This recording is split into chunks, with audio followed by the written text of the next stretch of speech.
আজ 27শে মে 2026, কুরবানির ঈদের ঠিক আগের দিন গ্রামের বাড়িতে এসেছি।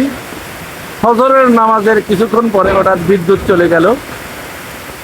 বিদ্যুৎ যাওয়ার পরে দেখি হঠাৎ চারিদিকে অন্ধকার ঘনীভূত হয়ে এলো।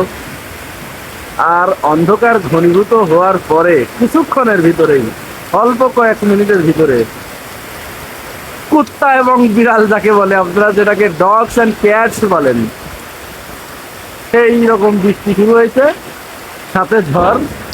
আমাদের বাড়িতে অনেকগুলো আম গাছ আছে। এই আম গাছ থেকে পাকা পাকা আম টাস টাস করে পড়ছে টিনের চালের উপরে। এটা এক অন্যরকম অনুভূতি। এটা না দেখলে, চোখে না দেখলে আসলে এটা বোঝানো যায় না। টিনের চালে বৃষ্টি পড়ার শব্দ নিয়ে অনেক কবি কবিতা লিখেছে, অনেকের এটা ভালো লাগে। আমি যদি আপনাদেরকে একটু দেখাই, এই দেখুন কিভাবে টিনের চালে বৃষ্টি পড়ছে এবং সেখান থেকে বৃষ্টি, এই যে আমাদের বাড়িতে অলরেডি পানি বেঁধে গেছে। আমি যদি আপনাদের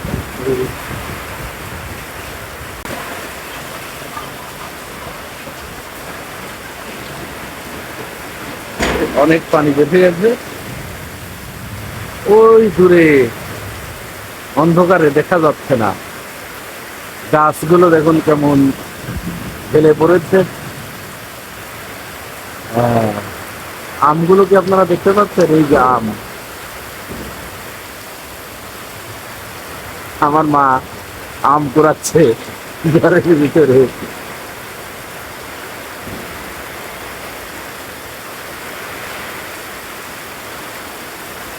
এটা হচ্ছে বাড়ির বাইর সাইড। ভিতরের দিকটা আপনাদের দেখাতে পারছি না, কারণ ওখানে অনেক বেশি অন্ধকার, ভিডিও ঠিক মতো আসছে না। ওখানে আম গাছ আরো বেশি।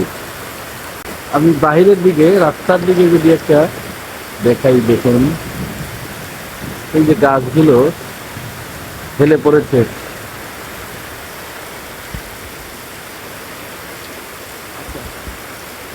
রাস্তার দিকে একটু দেখাই, দেখি কেমন।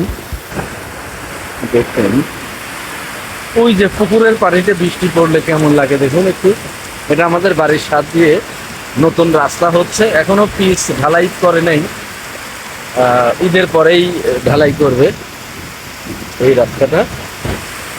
আর ওই যে রাস্তার অবস্থা, পাশে পুকুর। পুকুরের পানিতে বৃষ্টি পড়লে দেখুন বৃষ্টি আর পানি মিলে কিভাবে নৃত্য করে, ছন্দ করে। নজরুলের ভাষায় বলতে হয়, আমি আপনার তালে নেচে যাই, আমি নৃত্য জীবন আনন্দ।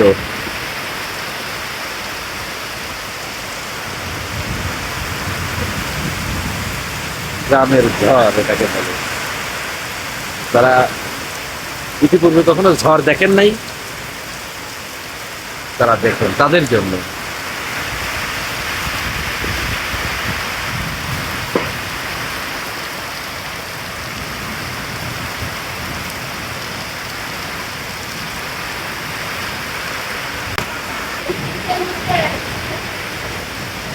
গ্রামের মানুষ এইভাবে আম কুড়ায়, হ্যাঁ, ঝড়ের ভিতরে, ঝড়ের দিনে গ্রামের মানুষ এইভাবে আম কুড়ায়। হ্যাঁ,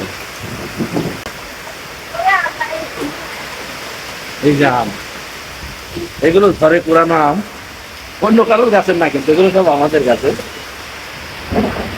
গাছ পাকা অনেকটা। ছোটবেলায় এই এরকম পানির ভিতরে আমরা কাগজের নৌকা চালাতাম।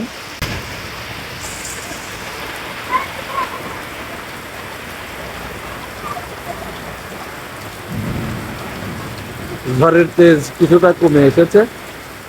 আমরা ভিডিওটা এখানেই শেষ করি। আল্লাহ হাফেজ।